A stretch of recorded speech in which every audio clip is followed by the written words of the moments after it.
backfield. Can they do it again? Yes, they can! And the catch is made by Taj Washington. Touchdown, USC. Blocked by Embiid! Timmy, yes!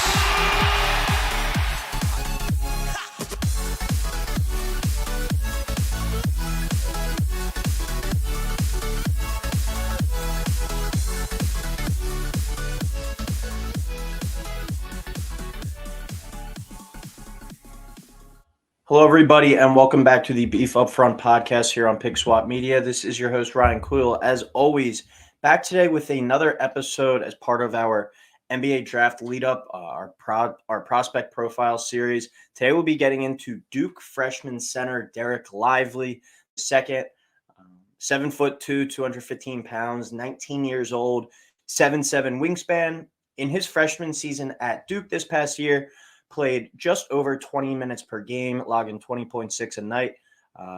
Didn't shoot much, didn't really score that much. He averaged 5.2 points per game, only averaged 2.3 field goals made, 3.4 field goals attempt, 65% though from the field. Didn't really show much of a game outside of the lane. Did average 5.4 rebounds per game and 2.4 blocks per game in his limited minutes.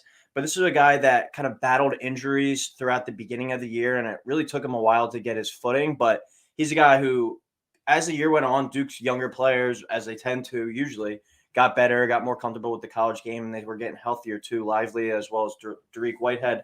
And the team kind of took off, and they had a really strong second half of the season. Got bounced in the second round of the tournament to Tennessee, but you really saw a lot of improvement from Lively coming from the beginning of his freshman year to where he kind of struggled to stay healthy and get on the floor to by the end, he was showing flashes of being a pretty dominant paint defender.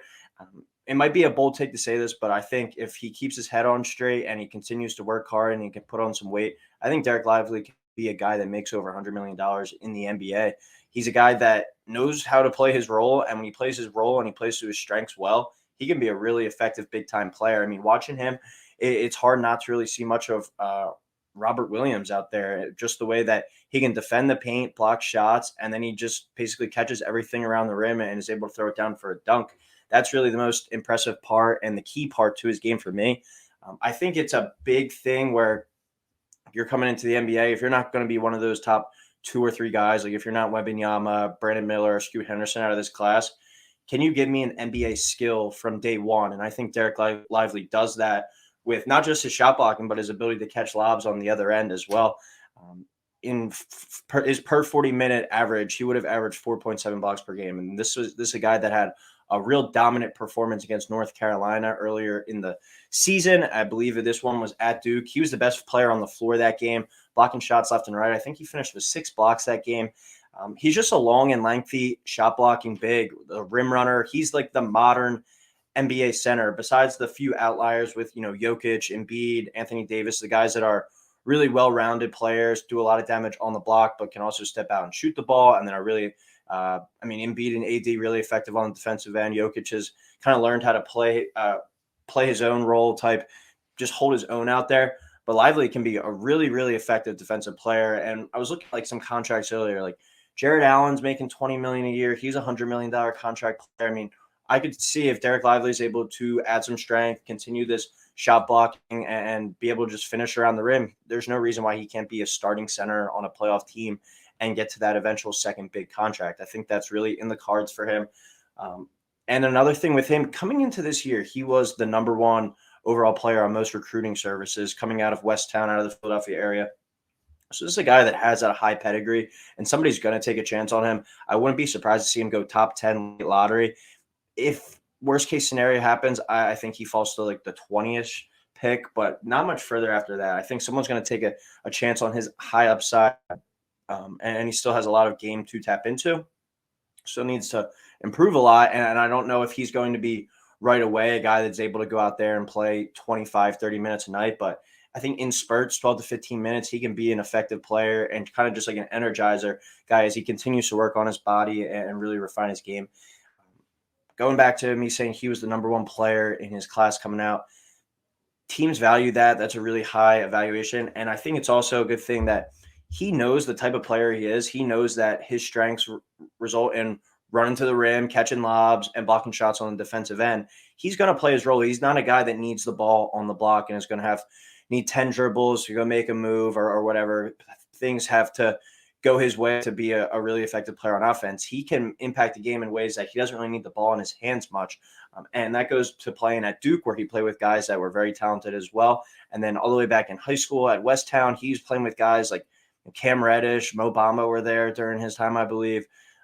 Jameel Brown played there. Guys that are high-level Division I players, guys that are playing in the NBA themselves, and he's used to that. And then also with team final, like he played next to Jalen Duren in the front court, another guy, Jameel Brown, as I was saying. I believe Justin Edwards might have played some minutes with them. He's played with so many high-level talented guys. He's not going to be scared of the moment, or I think really bothered if he's not really scoring a lot of points per game. You saw he only averaged 5.2 points per game this year at Duke, but he still was able to make an impact, and I think was a key piece to their late season revival and the success they had down the stretch in John Shire's first year. We'll just go through kind of his strengths real quick, Maz. We've touched on it a little bit already, but I think the biggest strength really that he knows his role, and when he plays his role, he does it really well. Plays hard, very athletic, and he can guard on the perimeter if needed. And I think that's more and more what we see in the NBA these days.